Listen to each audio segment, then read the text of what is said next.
예, 시청자 여러분 안녕하십니까? 부동산 성공 투자 정창래입니다. 자, 최근에 보면 시장 상황이 많이 안 좋아졌죠. 그쵸? 지금 보면 이제 주택 거래량도 지금 많이 줄어들었고요. 예, 실질적으로 10월달 아파트 거래량을 보면 대략적으로 제가 예상하는 건데 이제 9월달 대비해서 한 40% 정도 좀 이제 거래량이 좀 감소할 걸로 지금 예상이 됩니다. 아직 그 10월 통계치는 다 나오기가 어렵죠. 예, 실거래가 신고는 30일 이내에 하는 거기 때문에. 자, 그래서 최근에 보면 이렇게 좀 거래량이 줄어들고 있는 이유가 뭐냐면, 특례 보금자리론 이제 9억까지 되는, 일반형 9월 말에 이제 종료가 됐죠. 거기다가 지금 주택담보대출 금리도 변동금리 같은 경우는 지금 이제 7% 상단까지 금리가 상승을 하면서 아무래도 이제 차주 입장에서는 이자에 대한 부담이 지금 상당히 지금 높아졌겠죠. 그래서 지금 거래량으로 지금 많이 지금 표현이 되고 있거든요. 그래서 지금 시장 상황이 많이 안 좋다라고 이제 느끼시는 우리 시청자분들도 상당히 많으실 겁니다. 그리고 기사들이라던가 유튜브라던가 이런 데서도 좀 시장 상황이 안 좋다라는 내용들이 뭐 여러분들 뭐 제가 말씀 만들어도 다 아실 거예요. 그래서 오늘은 그에 대한 내용을 좀 얘기를 한번 해볼까 합니다. 올해가 한 2달 정도 남았는데 그럼 올해 좀 단기적으로 시장 상황이 좀 어떻게 될 건지 좀 말씀해 주시면. 네, 그거는 제가 예전에 한번 9월 달인가? 한번 영상에서 한번 제가 올려드렸을 거예요. 네. 저도 개인적으로 좀 사사분기 안 좋을 것 같다. 그때하고 저는 생각이 똑같습니다. 그 이유가 뭐냐면, 어찌됐든 지금 이제 금리에 대한 부담 때문에 거래량이 줄어드는 건 맞잖아요. 또 상대적으로 좀 저금리로 받을 수 있는 특례 보금자리론도 좀 축소가 됐고요. 그러니까 금리에 대한 영향이 상당히 좀 크다라는 거죠. 그런데 단기적으로 보면, 작년에 우리가 연말 때 은행들이 막 그 수신 경쟁이 붙었어요. 네. 그래서 우리 시청자 여러분들 문자 많이 받아보셨을 거예요. 5%대, 6%대. 네. 근데 그 예금, 1년 만기 예금들이 지금 돌아오고 있는 거예요. 이제 만기 예금들이 이제 돌아오게 되면 다시 또 은행들은 수신을 하기 위해 또 이제 경쟁이 또 심해질 거 아닙니까? 그러면, 은행들의 이제 어떻게 보면 예금 금리가 올라간다는 거는 이제 뭐 다 아시다시피 조달 비용이 올라가는 거잖아요. 그럼 당연히 뭐 당분간은 뭐 4, 4분기도 요런 이제 시장 상황은 계속 이어가지 않을까. 저는 좀 예상을 지금 합니다. 저번에 9월 달에 제가 말씀드린 것처럼. 쉽게 말하면 금리 기조가 당분간은 유지될 것 같아서 하반기 시장도 조금 어려울 수 있겠다라고 유학할 수 그래서 있겠네요. 이제 거래량으로 그게 또 이어지겠죠. 거래량으로. 대표님, 근데 하반기 변수가 금리만 있는 건 아닐 텐데 혹시 다른 변수 이야기도 한번. 일단은 특례보금자리를 얘기를 해보면 지금 특례보금자리가 지금 9억 이하짜리가 지금 이제 종료가 됐잖아요. 6억 이하짜리밖에 지금 남아있지 않는데 그래서 이제 시장별로 보면 이게 구간을 좀 나눠야 될 것 같아요. 6억 이하짜리, 6억에서 뭐 이제 9억 사이, 그 다음에 이제 9억에서 15억 구간, 15억 구간 이상. 이렇게 한번 시장을 한번 세분화를 한번 시켜봐야 될 것 같거든요. 그래서 지금 6억 이하짜리는 별 영향이 없을 것 같습니다. 또 실질적으로 우리가 데이터를 보더라도 지금 이제 6억 이하의 아파트 거래 비중이 지금 늘어나고 있거든요. 아무래도 이제 특례보금자리는 지금 살아있으니까. 근데 중요한 거는 이제 6억 이상부터 9억, 9억에서 15억 구간인데 얘네들이 지금 이제 좀 어렵다라는 거죠. 아무래도 그 아파트들이 서민들이 가장 사고 싶어하는 현실적인 아파트들이잖아요. 그렇죠. 네. 특히나 이제 9억 이하 아파트. 사실은 또 서울에 실질적으로 6억 이하 아파트들이 많이 없죠. 근데 그래서 이제 6억에서 9억 구간은 조금 어려워질 가능성이 좀 있습니다.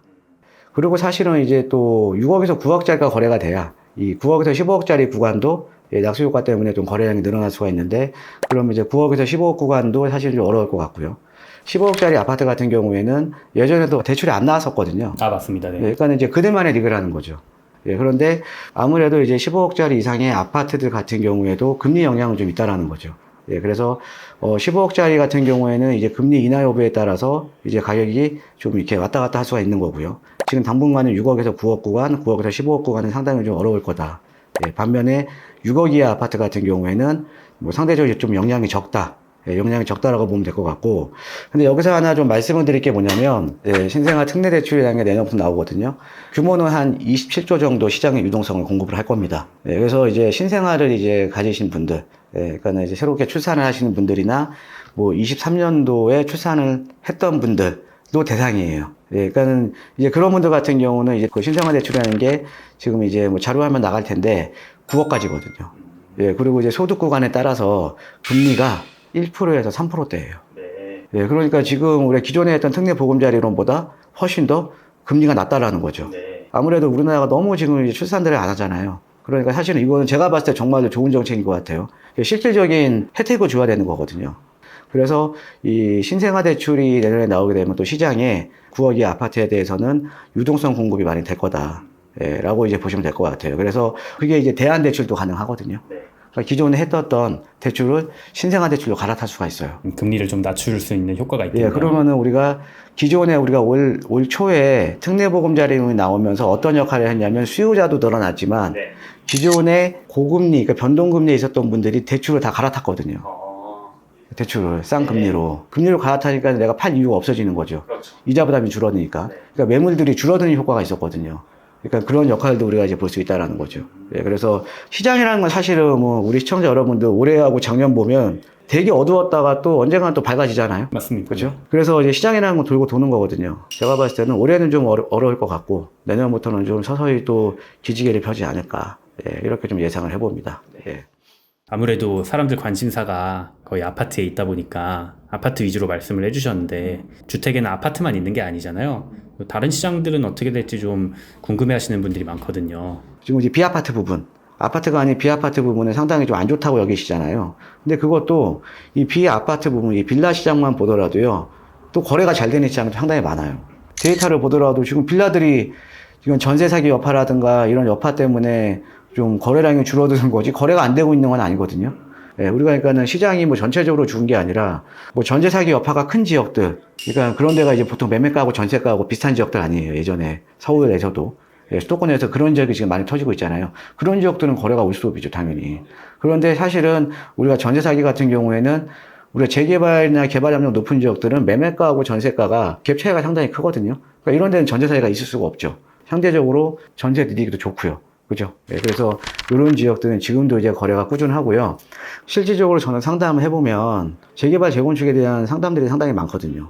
예, 그러니까는 최근에 뭐 신속으로 거론되거나 모아타운으로 거론되거나 또 이런 거 있죠. 또 신도통합계획으로 많이 이제 지정이 됐잖아요. 근데 그런 지역들은 신도통합계획으로 지정이 돼버리면 토지거래 허가로 묶여버리거든요. 그럼 거래 자체가 어려워요.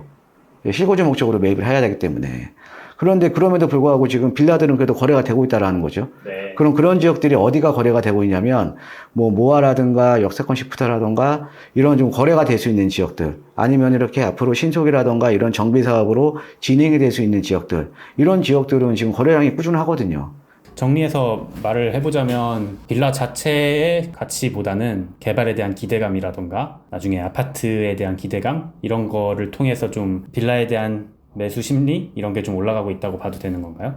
실질적으로 현재 지금 주택 공급이 지금 절벽이잖아요. 뭐 아시겠지만 입주 물량만 보더라도요, 올해 30%밖에 안 돼요. 그러니까 주택 공급이 그만큼 확 떨어지거든요. 근데 서울이라는 지역은 주택을 공급하려면 어찌됐든 정비 사업밖에 대안이 없거든요.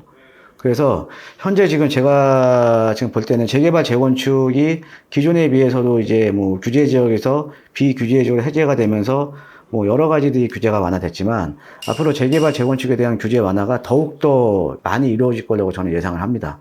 이번에 이제 뭐 제초안 같은 경우에도 뭐 서울시장도 언급을 했듯이, 그렇죠? 뭐 제초안이라던가 뭐 이제 규제 지역 내 분양가 상한제라든가 조합원 지위양도 금지 조항이라든가 이런 여러 가지들이 더욱더 완화가 될 가능성이 좀 상당히 높고요. 예, 그러면 우리가 재개발 사업도 재건축 사업도 상당히 좀 활성화될 수밖에 없겠죠. 근데 활성화 시킬 수밖에 없죠. 서울에 주택 공급을 하려면. 그리고 지금 최근에 이제 제가 상담해보면 많이 느끼는 거지만 사실은 서울의 아파트 가격이 떨어졌다고는 하지만 그다음에 다시 또 회복을 했잖아요. 서울의 아파트를 매입하기에는 너무 이제 가격이 많이 올라온 거죠. 그렇죠? 예, 그러니까는 좀 소액으로 내가 좀 이제 시간을, 우리가 투자라는 게 돈만 투자하는 게 아니라 시간도 투자를 하는 거거든요. 시간이 좀 있으신 분들은 시간을 투자를 해놓고 돈을 소액으로 들어가는 거죠. 예, 그래서 나중에 내가 차익을 보는, 어쨌든 이런 지역이 개발 기대감 때문에 가격이 오르면 가격이 오를 수밖에 없거든요. 예, 그래서 이런 지역들은 지금 현재도 거래가 꾸준하다. 그런 지역은 또 어떻게 찾을 수 있는지. 근데 그런 지역들은 저희 채널 내에도 제가 이제 중간중간 이제 언급을 해드리는 경우도 있고요. 정말 좀 도움이 필요하시다. 난 소액으로 투자해서 좀 나중에 좀 시대착을 얻고 싶고, 아니면 내 집 마련까지 가고 싶다. 예, 근데 정말 잘 모르시고 도움이 필요하신 분들은요, 저희가 이제 세미나 매주 한 번씩 하고 있거든요. 뭐 세미나에 오셔서 상담 신청하시거나, 아니면 좀 시간이 안 되시는 분은 따로 시간을 내서 또 상담 신청하시면 저희가 최대한 도와드릴 테니까 예, 그런 분들은 세미나나 상담으로 예, 신청을 하시면 될 것 같습니다. 대표님, 그러면 부동산 폭탄 터진다는 얘기가 굉장히 많은데 진짜 이대로 폭락하는 건지. 제가 부동산 지금 한 20년 됐거든요. 근데 그 폭탄 얘기는 맨날 들었어요. 아, 그니까요. 아까 제가 이제 단기적으로는 좀 이제 시장이 좀 어려울 거라고 말씀을 벌써 드렸고요. 네. 예, 근데 이제 내년부터는 또 우리가 시장이 어려운 것만 있는 게 아닙니다. 일단은 첫 번째가 우리가 보면 이제 전세 시장을 한번 봐야 되거든요. 네. 전세 시장이라는 게 매매 시장의 선행 지표거든요. 지금 전세 시장 같은 경우에는 자, 우리가 얼마 전까지만 하더라도 정부에서 부랴부랴 대책 내놨잖아요. 역전세 날까봐. 한 반년도 안 됐죠, 사실. 네, 반년이 뭐예요? 한 3개월 전인가 기억나는데. 네. 근데 지금 역전세 났습니까? 지금 최근에 전세 알아보시는 분들 알 거예요. 지금 전세 시장이 지금 매물이 지금 시가 마르고 있습니다. 그러니까 대략 지금 전세 가격은 지금 많이 올라가고 있다라는 거죠. 전세 가격은. 자, 그럼 전세 가격이 올라간다는 거는 당연히 우리가 매매 시장을 자극을 할 수밖에 없는 거고요. 또 내년에 거기에다가 입주 물량들이 많이 나와야 전세 물량도 많이 나오고 매매 물량도 많이 나오는데, 근데 입주 물량이 내년에 서울은 30%밖에 안 돼요, 올해. 올해도 사실은 평균보다는 낮은 거거든요. 아, 그랬죠. 네. 네, 그러면은 전세도 점점 줄어들 거고요. 살 집이 없다라는 거는 수요자들은 자극을 받을 수밖에 없겠죠. 그래서 아까 말씀드렸던 신생아 특례 대출이 24년 1월부터 27조 정도 이제 유동성이 공급이 되고요. 네, 거기다가 이제 중요한 게 이제 금리.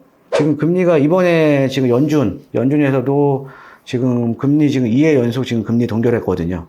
동결을 지금 하고 있다라는 거는 어찌됐든 이제 거의 이제 정점을 찍지 않았나 저는 개인적으로 이렇게 봅니다. 그리고 중요한 게 이제 우리가 어찌됐든 미국을 바라봐야 되는 입장이잖아요. 어쩔 수 없죠. 미국 같은 경우에도 더 금리를 더 올릴 수 있을까, 여기서. 왜냐하면 국채 가격도 많이 상승을 해버리고요. 미국 정부에서도 갚아야 되는 부채에 대한 이자가 기하급수적으로 지금 늘어나고 있거든요. 제가 얼마 전에 기사를 보니까 지금 이제 금리가 올라가면서 월에 700억 달러를 이자로만 지금 지출이 된다.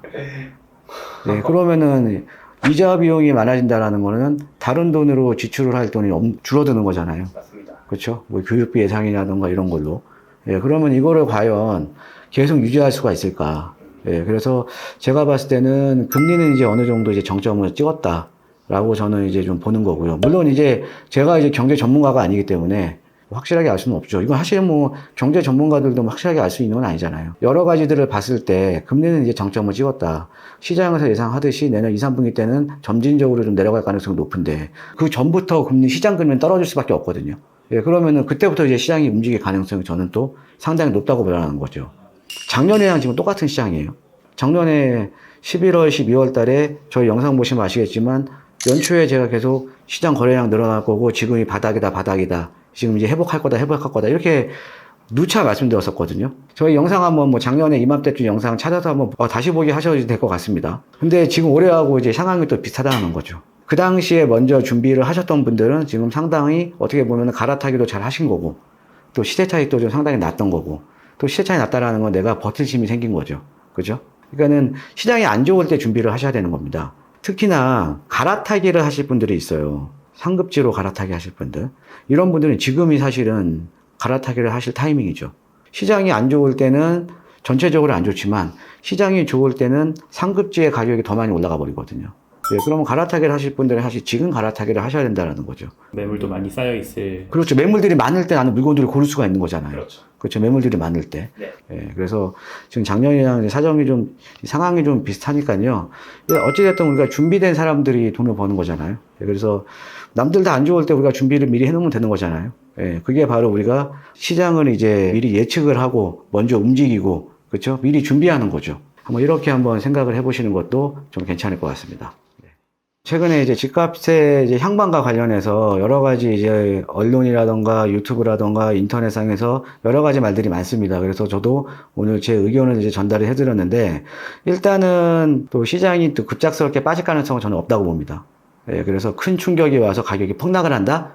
예, 있을 수가 없는 일입니다. 지금 금리 자체도 지금은 이제 정점을 찍었다라고 다시 한번 말씀을 이제 드리고 싶고요. 또 신생아 대출, 그 다음에 전세가 상승, 입주 물량 감소, 예, 이런 또 여러 가지 또 가격을 상승시킬 수 있는 이런 여러 가지 또 변수들이 있기 때문에 급작스러운 이제 폭락은 없을 겁니다. 자산 폭락은 없을 거고요. 저희가 이렇게 뭐 소액 투자라든가 부동산 상담이라든가 갈아타기 다 괜찮습니다. 여러분 이제 부동산 고민이 있으시면요. 만약에 도움이 필요하시면 저희 세미나라든가 아니면 상담을 통해서 제가 이제 도움을 드릴 수가 있으니까 그렇게 해서 이제 도움을 이제 받으셨으면 하고요. 저는요. 다음에 더 좋은 영상으로 또 우리 시청자 여러분들 찾아뵙도록 하겠습니다. 마지막으로 좋아요, 구독하기는 사랑입니다. 감사합니다.